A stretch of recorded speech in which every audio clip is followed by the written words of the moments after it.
we're going to get some business out of the way just so we can have some fun with this. But what's your take in general about the collegiate landscape and the playoffs and the NIL versus when you were coaching in the early '80s and the '90s and the 2000s? So just kind of give us your thoughts on all that and where football has gone and how you would handle all that. Well, I'd say the landscape is much more difficult right now. If you think about it, you have coaches recruiting high school players. They're recruiting the transfer portal, and then they're recruiting their own players to keep them there. And that's something you didn't used to have to do. Mm-hmm. I mean, you had players usually came, and you could count on them being there 3-4 years. And right now, you can see a tremendous amount of movement in college football. If you happen to have the wrong 4, 5, 6 guys into the transfer portal, you can go from being a pretty good football team to being a very average or below average team. Or if you happen to get the right 7 or 8 transfers in, it can make a world of difference, and you can become a really good team. So there's going to be a lot more volatility, I think, in college athletics, and I think the thing that concerns me is competitive balance.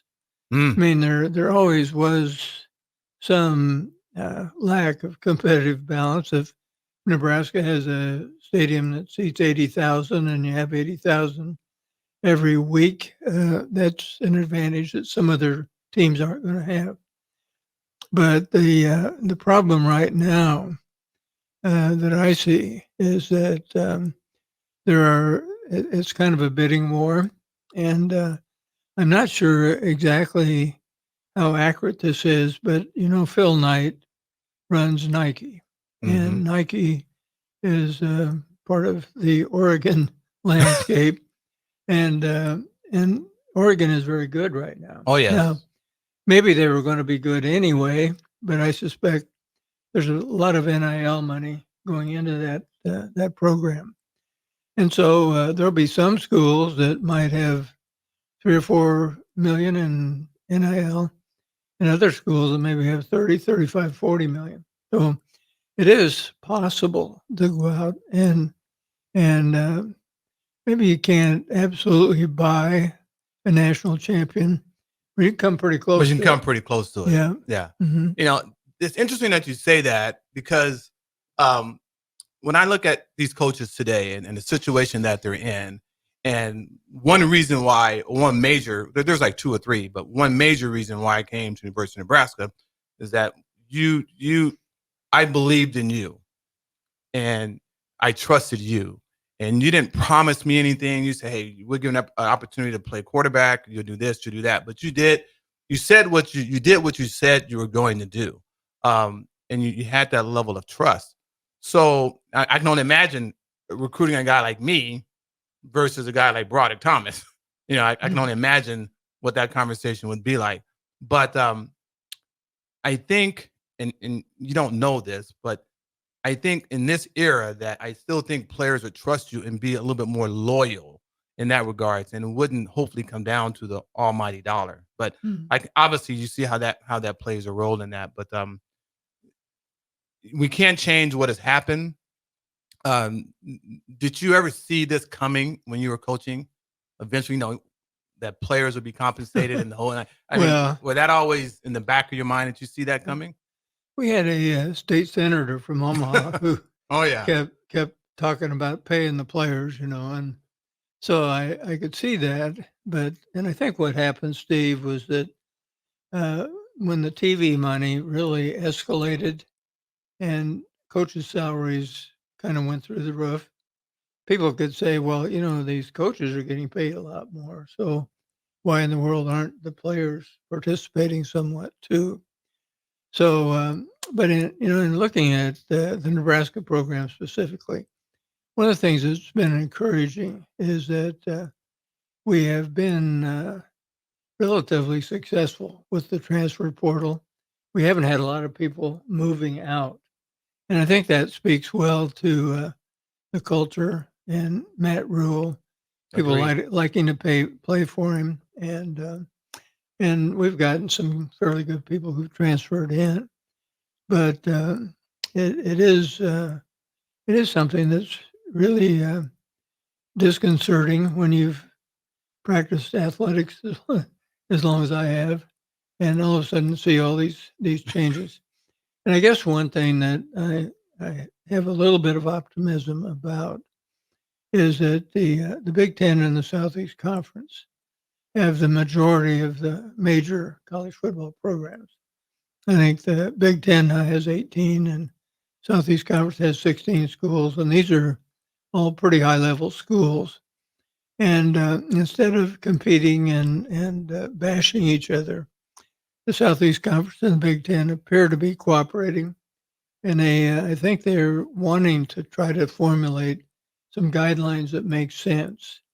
And so I'm hopeful that that can be um, put into practice because some sanity has to occur, or it's going to be probably even more chaotic than it is right now. Yeah. I'm glad you mentioned the part about the coaching staff. And I think I was kind of spot on with that Coach Rule. And that's one thing I like about Coach Rule. There's several things I like about him. But he has a lot of your qualities in the way that he treats his players and the culture that he has established. You trust him, and he seems to be genuine, which obviously you were. And that reflects in him being able to retain players and not lose a lot of players in the portal. Now, obviously, during your tenure here, with all the championships that you have, conference championships and national championships, everyone's always under scrutiny, and you were under scrutiny as well as far as like your coaching staff. And should you fire him? Should you keep him? And while I was there through my 4 years, you probably hired maybe 2 or 3 coaches, but coaches left on their own volition. And some coaches got some heat, even yourself, offense. You and McBride got some heat with some stuff. How did you approach that as far as like not firing those coaches, and how did you keep your staff intact, knowing that people wanted them to be gone if they didn't? And obviously, we know the pressures are different now. People want immediate success. So how did you approach your staff, and what did you do to get better? Well, versus just firing someone.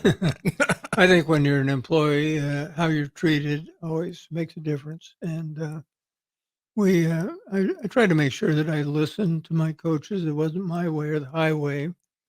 And I think that the consistency of our coaching staff and the fact that we didn't have a lot of turnover was a tremendous advantage because when you lose maybe half of your staff every year, which happens in some places, you're all of a sudden kind of back to the drawing board. And but if we came out in a ball game and we had prepared for a certain kind of defense most of the time, or a certain kind of offense, and sometimes people would come out and play us entirely different because we ran the ball well, we did certain things, and all of a sudden you'd see something entirely different than what you prepared for. But we had a pretty good collective memory. We could say, well, remember UCLA did this to us 5 years ago. Mm-hmm. And so having that institutional knowledge and being able to count on each other to be able to adjust fairly quickly in the first couple series of a ball game was really important. So continuity was important, and I think probably most coaches stayed because they liked the communication, and I gave them responsibility, and I trusted them to do it, and tried not to be somebody who was always looking over their shoulder and second guessing, or because that can be pretty devastating to a person's self confidence if that continually happens. Yeah, I mean we're talking outside the studio, and you kind of surprised me a little bit, and I love talking about football, and you're talking about the Indiana game, and that you said you didn't see that coming, Mhm. and it's weird because I actually I kind of thought that could happen, right? Mhm. And I kind of stepped back when I heard you say that you didn't see that coming with the amount of points that they scored. So I was kind of baffled by that a little bit, just because um, playing for you, I never played a game. I tell this story all the time. I never played a game or entered a game that we were not prepared for, and Mhm. um, and we may have been beaten, but we we were always prepared. You made great adjustments, and I'm not just saying this because you're here, coach. It's just the truth. You made great adjustments throughout the course of the game, and you knew the opponent that we were playing. I was talking to Bach about this a while back ago when we were playing Miami in the Orange Bowl. You put in this dash left, dash right, and I'm thinking you're trying to take care of, take care of my, take advantage of my abilities as a player moving. But now when I look back at it, I think you had some idea that we may have a more difficult time of blocking these guys consistently for 4 quarters. My point is, um, I was not surprised with the Indiana game, the way that snowballed and could get out of hand. But I did take back when you did say that. So, Mhm. but you didn't see that coming. Yeah. No, because I thought our defense would hold us in. I thought maybe Indiana could score 28, maybe in a really good day, 35. Hmm. But as you know, we had 5 turnovers in that game, Yes, we did. Yeah. and the turnovers always make things look worse than they really are. And so, but I didn't anticipate them scoring 56 points. I knew that they were probably a little better defensively than what people thought, and I knew they had a good team, and I wasn't surprised that they won the game. I was just surprised at the margin of victory because I was pretty sure that our defense would hold us But in the hold them a little game. tighter. Yeah. Yeah. Oh, yeah. Well, if you That's why look you at play the game, because you yeah, never know. You never know. yeah, Yeah. yeah. Yeah. Looking back at this, you and I have had I think, a fairly good relationship, on and off the field. Um, when you look back at your career of what you've done, and you've done amazing things on and off the court. That's one reason why I respect you so much. I'm just curious, when you were 10 or 11 or 12 years old in Hastings, Nebraska, growing up, what were you thinking? What were your aspirations? What did you want to do? What did you want to be? Well, when you're 10 or 11, you kind of live one day at a time. And my dad was in World War II. He was gone for 5 years. And when he came back, when he joined up, I was 4. When he came back, I was 9. We moved into a house right across the street from Hastings College. And so I was over at Hastings College watching practice every day. And for instance, in basketball season, there'd be 20 minutes from the time the team left the practice floor until they turned off the lights. Hmm. And we'd be out there shooting baskets and playing in the gym for that 20 minutes. And then we'd get old helmets and shoulder pads that the equipment guys were throwing away, and we'd wear them, and we'd have pickup games. And so I played football, basketball, track, and You're an athlete. baseball. Yeah. So I played them all. Yeah. And so I had a great love for athletics, and that was kind of what you did. And but I had no particular aspirations as to where that would all lead. But I really didn't intend to go into coaching. And as I spent a rather short and non-illustrious career in the NFL. Came back to Nebraska because of an injury, and enrolled in graduate school. And I was going to go into college administration, Okay. but athletics had been so much a part of my life. I thought I could maybe ease my way out by being a graduate assistant coach. Hmm. So Bob Devaney had arrived just the same time I came back to Nebraska. It was January of 1962. Went in to see him, and he said, I've got all the coaches I need, but he said, I do have a lot of these guys over in Summit Quadrangle. Marquette had dropped football. and I think we had 8 or 9 guys from Marquette, these Chicago area guys, had come to Nebraska, and they'd thrown the dorm counselor out, and they were running the show. And he said, if you'll move in over there and kind of ride herd on those guys, he said, I'll give you meals on the training table. So that was quite an offer. So I said, well, okay. So I moved in over there and broke up a few fights and settled them down. And after a month or so, I said, well, yeah, I think maybe we could use you during spring ball. So you kind of fell into coaching a little bit, right? Yeah.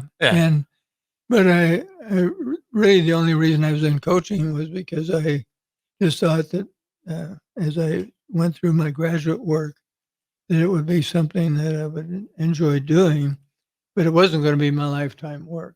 Yeah. And one thing led to another, and finally, 1965, I finished a PhD, and I was on the fence, and I knew I could get a job in college administration for about $10,000 a year. Oh. And I went over to see Bob, and I said, Bob, if you'll pay me $10,000, I'd like to be a coach. Wow. And so that's kind of the way it worked out, and fortunately, we were able to. So they threw the football then, right? They were a passing team. Ferragamo, Taggy, or was it? Well, I've seen highlights and tapes and everything, but because I was always go ahead. Well, I would say a game back in those days where you threw the ball 20 times, quite a bit of throwing. Yeah. And Taggy was a good thrower. He was a fairly good runner. Van Brownson was a good athlete and could do both. And then Ferragamo was an NFL type quarterback. Yeah. He was a good thrower, not a great runner. He could run some. We had David Hum there too early on, so we usually led the conference in passing the first 4 or 5 years of my time as a head coach. We had this team in Oklahoma that we were playing, and of course they ran the wishbone, and they may only throw 8 or 9 times.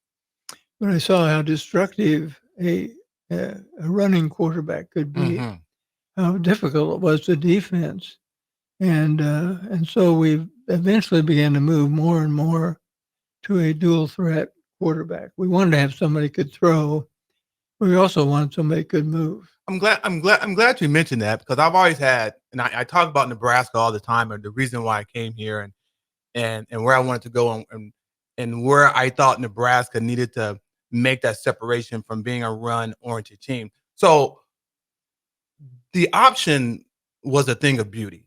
When I was in high school and watching Turner Gill, Mike Rozier, and Irving Fryer and what you were doing, I had seen the wishbone and the veer. I ran the veer a little bit, or played against some teams that ran the veer, but I grew up throwing the football. I mean, I actually really had to learn how to run the option. And Hooper put in a couple option plays or whatnot. But the ingenuity and the creativity of what you did, because it was so different when I tried to explain Nebraska offense to people what we did. We had some true triple option plays, but it was more of a power football and option. How did you go from what you're doing under Devaney to doing what you bring in that power football in the option game? How did you come up with that?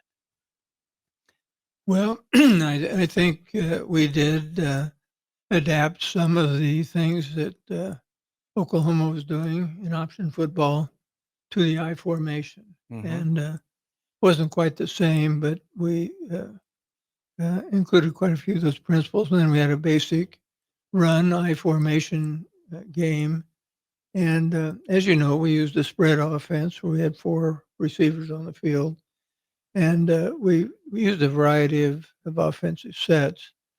But as time went on, we definitely were looking for quarterbacks that could throw and run, and those are hard to come by. And it's hard to find a guy that is really good in both areas. Fortunately, you were one that was. Turner Gill was that way, and Tommy Frazier was a great quarterback. He was probably the best runner we had on our football team.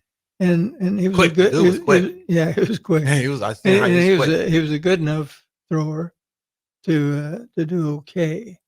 And the thing that running the option did was it would distort the secondary of the opposing team because you couldn't stop the option if you didn't involve your safeties. Yes. The safety had to come up. If you had a fullback, and then you had the quarterback keep, and then you had the pitch, and you couldn't stop all of those without involving the secondary. And as a result, we oftentimes had receivers running wide open. If you went down the line of scrimmage and that safety was coming up, and pretty soon it would really throw their whole Yeah. coverage out of whack. It's interesting now because when I watch professional football and I see all the mobile quarterbacks playing. Mm-hmm. I mean, it's Right. you literally, the day of the guy that can't move is almost obsolete. I mean, there are very few. Right. I mean, you need so many things to happen for them to be successful. And Rayola may be in that category now, but Rayola, he can move. Mm-hmm. I mean, just if he wants to decide to do that, right? Right. When you talk about things like that, that was one thing I've always loved about Nebraska, is I thought they were the pioneers in doing that. And Mm-hmm. and they did throw the football. I mean, I watched Turner throw the football, 12 times, 15 times, but we could throw the football, and that was enticing for me to come to Nebraska. So with that in mind, and that's one thing I say about Nebraska. You were the pioneer with mobile quarterbacks. And I look back at our quarterback room, it was so diverse.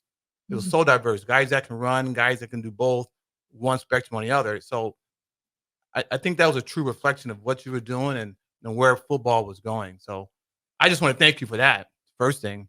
And Yeah. I didn't realize how much stress it was and how demanding it was to be a quarterback at the University of Nebraska, being able to throw the football and run.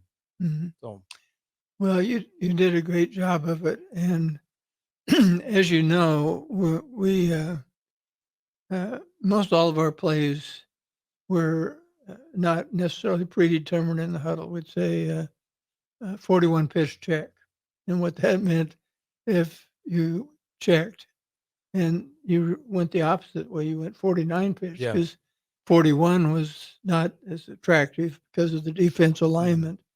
And then you could always check out of any play that we called and go to a pass play or a run play. So there was a lot of mental acuity that was important for the quarterback. And we gave the quarterback a lot of flexibility in making sure we got into the best play. You're exactly right, and that's one thing that I think benefited me to play in the CFL, the Canadian Football League, was my ability to read defensive fronts Mm-hmm. and whatnot, and get into and out of the right play. And I tell people all the time, I probably audible, almost half the time, Mm-hmm. throughout my course of my career in Nebraska. So the running game was as sophisticated in running the football at Nebraska than the passing game was as sophisticated as being able to pass the football in the Mm-hmm. Canadian Football League. So, I mean, you're right. It's in the, I can't speak for the wishbones. I never ran a wishbone, but it wasn't as complicated. You had, a couple of reads and that kind of stuff, but it was cool. And with that being said, when you look at quarterbacks, what do you look for in a quarterback? If you were a coach, first of all, would you coach in today's game? Would you want to coach in today's game and deal with what's going Well, on? well, sure. I enjoyed coaching very much, and the coaching part is good.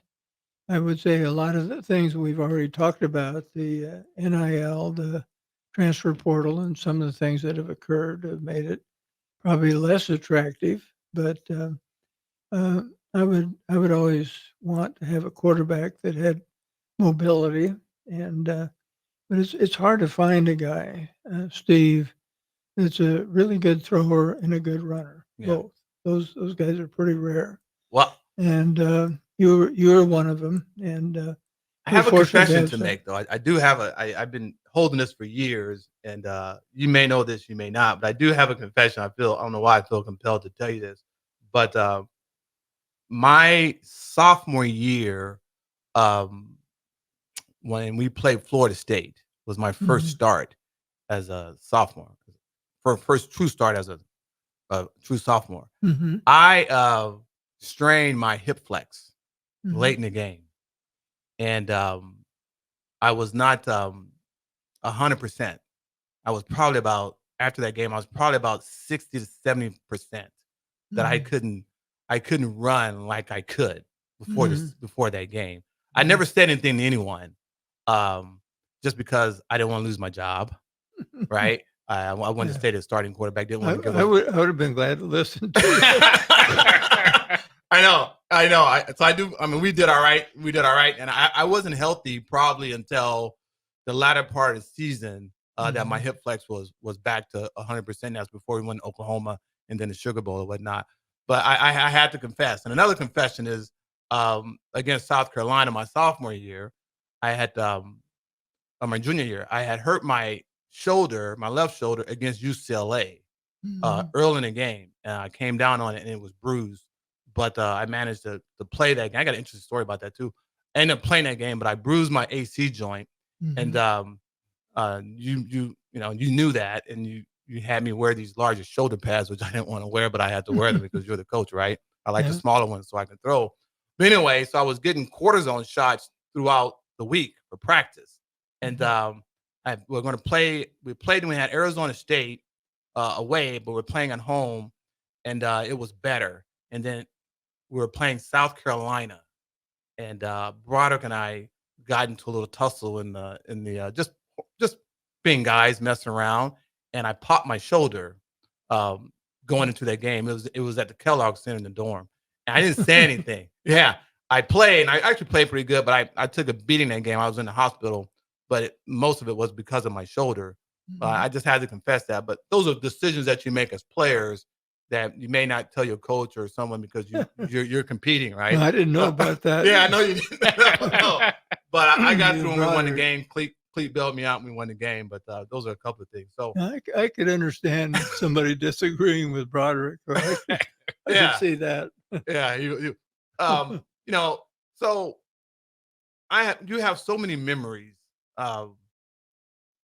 Does any really stand out? I have a couple that stand out, and this is what I tell people, and this is what I want to talk about. This is the type of coach that you were. Was I remember playing in UCLA game, and I threw 5 touchdown passes, and I was in the Heisman race and all that kind of stuff. And I don't know if you remember this or not, but you tapped me on the shoulder and you said, "Steve, when things are going well, the quarterback gets all the credit, and when things are not going well, they get most of the blame." You said little things like that, not only to me, but I'm pretty sure the other players.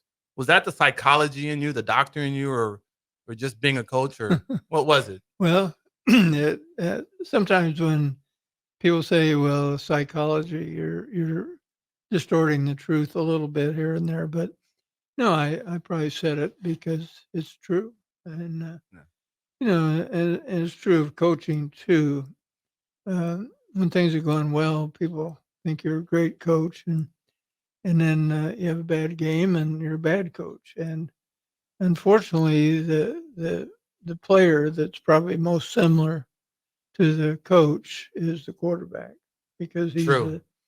he's the focal. He's the guy that handles the ball on every play, and so the quarterback probably gets more blame than he deserves. And because if your offensive line is not performing well, it's hard to play Yes, it quarterback. is.